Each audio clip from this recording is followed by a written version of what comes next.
Welcome back in. Welcome back in to the Phillies Weekly Recap. And last time I left you off, it was after the Orioles series. We were feeling good, but now a little bit of a stumble against the Pirates and one win against the Marlins, and we're back, and it's trade deadline season. It's trade deadline day. So let's talk about it because we got Michael Lorenzen. And if I got his name wrong, you all know who I'm talking about. He was an all-star this year, which sounds great, but he's not really having the most amazing year in the world. He's had moments, and he's had moments where you're like, WTF, what are you doing here? But we did something. Now let's have a moment of silence for the boredom of our trade deadline day so far. Okay, there's that moment of silence. Of course, we all want the Juan Sotos, but it looks like the Padres are actually buying instead of selling, which is weird. This guy with Michael Lorenzen, what he's going to do is he's going to give us the ability to shuffle around our rotation if need be. Let's say if Ranger keeps suffering, um, we could have a six-man rotation out of it. They should not take Sanchez out of the rotation. He has earned his spot as the fifth starter, and I'm going to be very, very upset if they take him out because he has played very well. Obviously, Wheeler's there, Nola's there, Walker's been playing really well, tons of wins. But this gives us options throughout the season, whether we want to be a six-man rotation, which I think would actually be beneficial for us right now, or if we want to in the playoffs move somebody to the bullpen and stick with five. It gives us options. It gives us things that we could possibly do differently. So I don't hate it. I wish we got a little more for the player we gave up in the minors, because everything I'm reading and seeing, he's actually pretty talented, and we could have maybe added a little bit to it, but we'll see if the trade deadline brings us anything else, because as I'm filming at the moment, it's still going on. Let's get into this Pirates series a little bit, because man, was that series frustrating. We're sitting here and we're talking about our beloved Phillies, and we love them. We love them. But man, after that Orioles series, we're like, okay, here it comes. Here it comes. We're starting to build this thing. It's the second half of the season. Let's get hot now. Go into the playoffs hot. We got this. And then we line up against the Pirates and we lose the series. And we lose it in a grand fashion on Sunday, which was, I don't even want to talk about that game. What I want to talk about is the base running. And we'll count in the Marlins game as well last night. But what's going on? Like, this is an MLB team making little league mistakes. And I don't like that. That worries me. That's not winner's mentality. That's not a team that's in. That's not a team that's focused. They're not like pushing for the playoffs. That's somebody who's just playing to play right now and make their money. And I don't like it. Like Kyle Schwarber running from second to third. First off, Schwarber, I don't need you trying to time the pitcher ever. You're not like a Ben Revere out here. I'm not looking for 40 steals from you. Like, you got on second, stay there, work your way around, but you didn't time him out. You didn't even come close. I don't know what you were looking at there. And then bringing in the people on bases. How many times are we going to leave the bases loaded? And we did it once in the Pirates. We did it twice last night against the Marlins.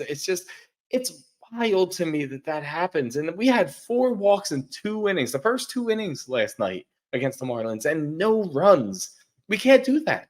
Again, that's like a football team who's good between the 20s, but can't punch it in at the end. Those teams don't win. Those teams are called the Dallas Cowboys. We all know what the Dallas Cowboys do. I don't want to be a regular season team. I want to go have my run on Broad Street again. I want to celebrate. I want to go nuts. I want to be in the world class. Like, I want it all. I want the World Series love. It's bothering me that we have like 4 walks in 2 innings, runners at second and third, and we don't capitalize in the third last night. Bases loaded. We don't do anything with it against the Pirates. And we're getting pitching performances from our guys like Wheeler, who threw for 11 strikeouts, and then Taijuan Walker, who like started off a little slow with his velocity, but still was able to string together enough of a game to eat up some innings and get us that W.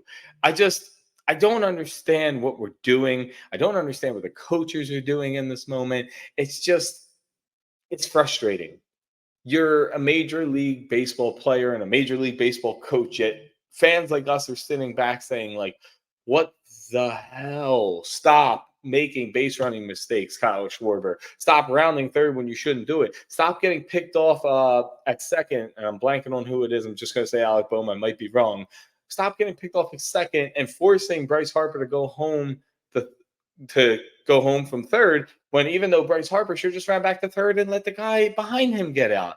It's little league mistakes like that just they bother me. They hurt me. Like deep to my soul, I'm not even going to pretend that I was the best baseball player in the history of the world, but come on, man. But it's crazy. And I want to come off a negative subject and go to a positive subject here. And that's the two-hole situation that I think we figured out last night against the Marlins, who it should have been outside of Stott, Alec Bohm. Yes, I get it. He's 6'5", and traditionally those types of people, well, they're built to be tall. They're built to smack home runs out of the park. They're built to be monsters. But Alec Bohm just isn't that yet. Maybe he's not built into his body yet. Maybe he doesn't have the strength behind it, but who cares? Because right now he is just spraying the ball to every field. He's slapping them in there. He's getting those hits, which allows us to drive in runners when the lineup turns over. And what it allows is for people to be on base for Bryce Harper. And damn, man, it feels so good to have people on base for Bryce Harper, even if he's not smacking homers left and right at the moment, because he's Bryce Harper. He still figures out a way to get it done more often than not. And I'd rather have people on the base for him than like that MVP season when there was literally no one on the base for him ever. Now, talking about people getting on base and people being electric for our team like Alec Bohm is, can we please talk about Johan Rojas? And I know as soon as I bring him up in the stream, we're going to trade him away for something that's going to piss me off. Johan Rojas should, at the moment, start every game until this hot streak goes away. This kid is electric. He wears the wristband that says electric on it. He is literally that guy that could drive some energy into a team that is making stupid errors like the base running errors. He's that guy that could change that in August.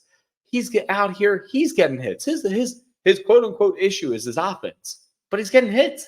And when he gets on, he's just going to steal. He's fast as hell. He plays great defense out in the field. All he's done is made electric plays on the field. He's gotten doubles. He's beating balls out. He's stealing bags.